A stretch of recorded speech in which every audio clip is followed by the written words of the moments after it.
Dear friends, the English medieval mystic Dame Julian of Norwich once exclaimed, "The worst has already happened and been repaired."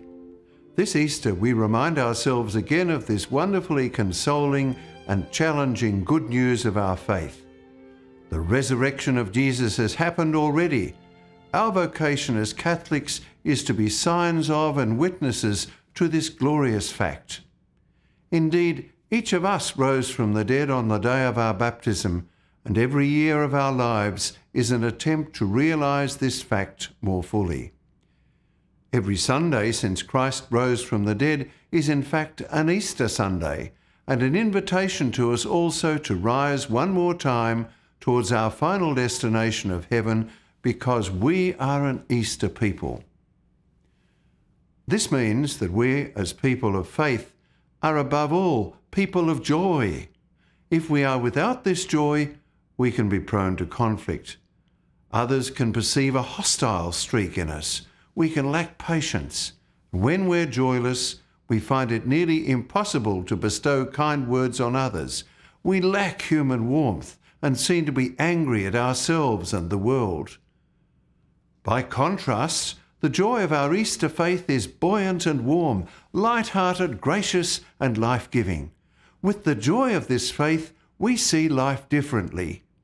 Our eyes are opened and we begin to perceive other people not as problems or enemies. Rather, with the eyes of faith, we can begin to reach out to them in compassion as our sisters and brothers. Think of two great contemporary witnesses who actively reach out in compassion with the joy of Jesus in their hearts. Pope Francis recently wrote in The Joy of the Gospel, "True faith in the incarnate Son of God is inseparable from self-giving, from membership in the community, from service, from reconciliation with others. The Son of God, by becoming flesh, summoned us to the revolution of tenderness." Pope Francis and Jean Vanier, by their infectious joy and reaching out to people with compassion, they're models of the joyful person of faith. To be in their presence is to see the risen Jesus at work. Well, remember two great and joyful recent popes, John the 23rd and John Paul II, who the Church will soon canonize as saints who lived the joy of the Easter faith so beautifully. Joy is the infallible sign of the presence of God.